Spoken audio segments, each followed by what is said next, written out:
We are the painters of our world. We are creators. Our first guest is Dr. Helen Young. Dr. Young has served countless students in the education system for more than 25 years.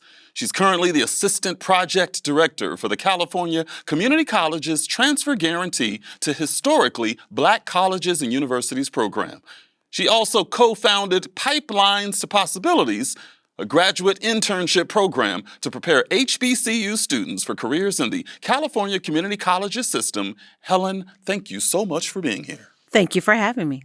So tell us a little bit about why higher education is so important to you. Gosh, higher education is important to me because I think it has the power to change lives. And so for me, it was a direct impact for myself as a young person growing up in a family of 5 kids where I wasn't always seen or heard. So an education for me was really my way to be myself, to become more of who Helen needed to be. It just began to open up doors and ideas and thoughts and interactions that I never even thought was possible. So I believe that higher ed and education has the power to change lives, not just a single life, but a village, a community, a family, a city, a nation. So tell me, what are HBCUs and what makes them so unique? So HBCUs are institutions that were founded before 1964. Mm-hmm. They were founded for the education of formerly enslaved or Black African Americans. So there's this federal, identification of what makes an HBCU an HBCU. What makes them unique is exactly those pieces, right? That they were founded to educate Black, formerly enslaved African Americans because they had no access to any other institution, right? And so that there's this context of uniqueness that says it was exclusivity that you were founded, in, but it was never at the cost of quality.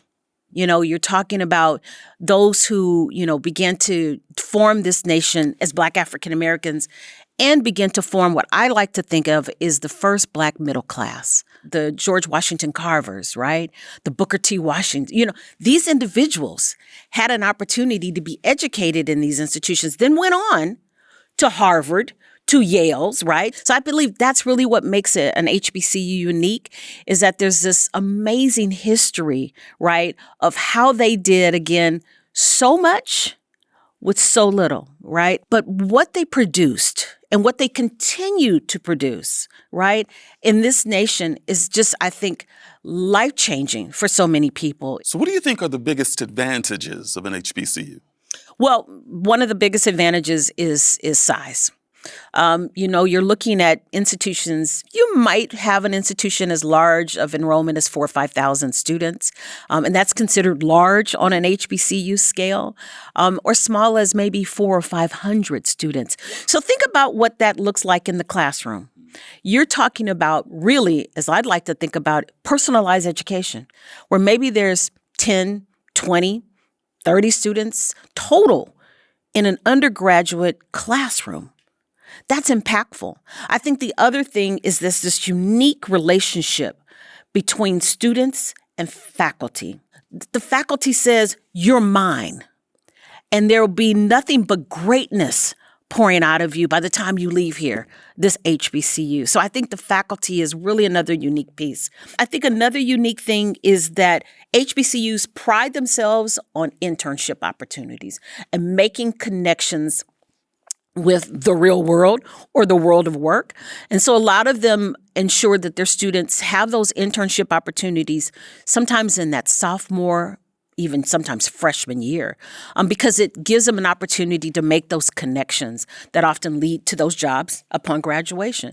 I think another unique thing about HBCUs is a social culture. Mm-hmm. You talk about Battle of the Bands. You talk about the Divine Nine, which is sororities and fraternities.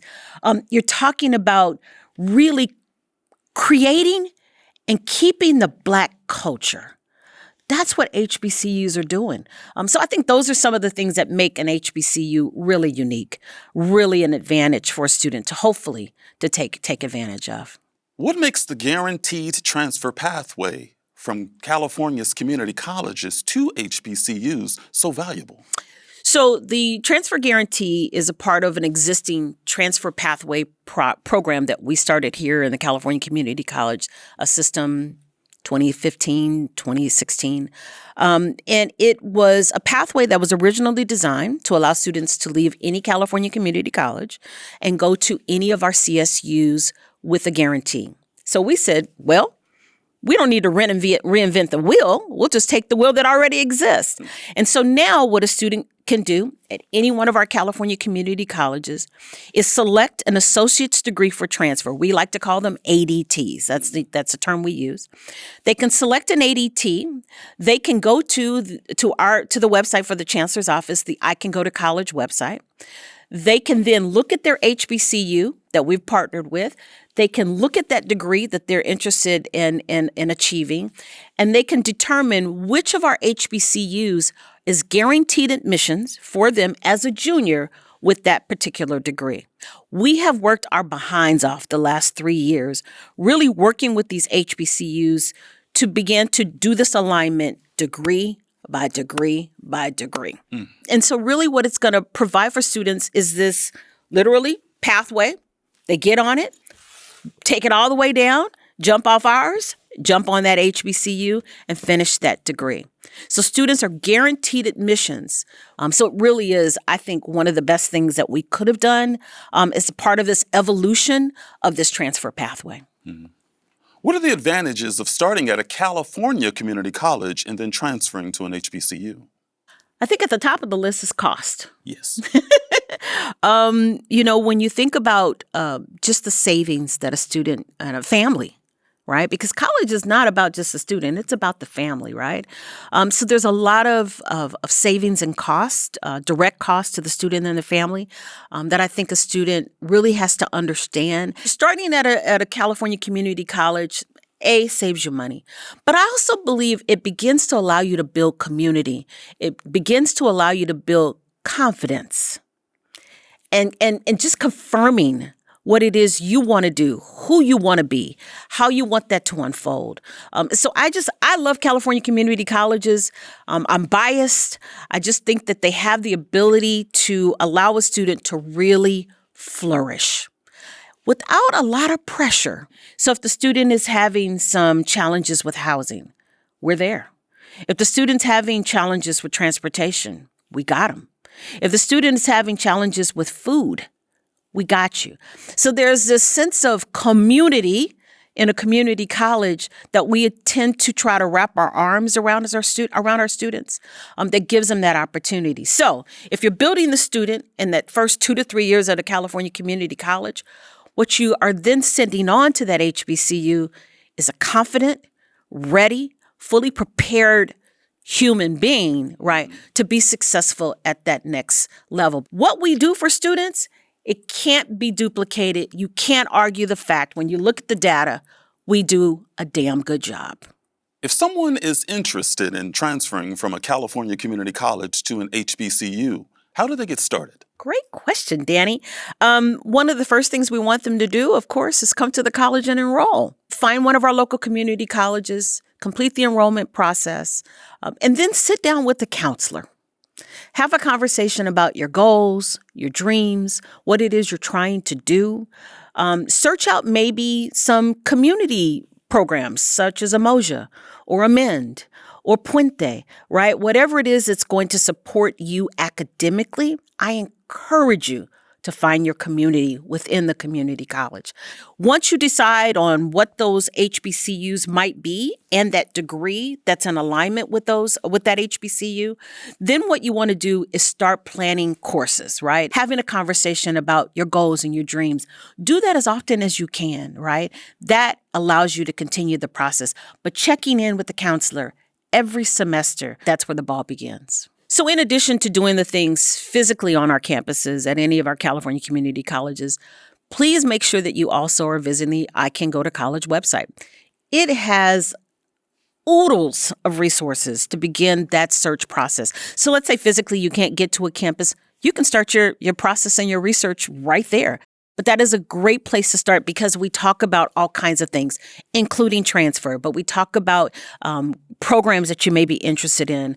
How do you get started with financial aid, right? So all of these pieces are definitely available. And I would say, show yourself even a little savvy. Do that first before you come to our campuses.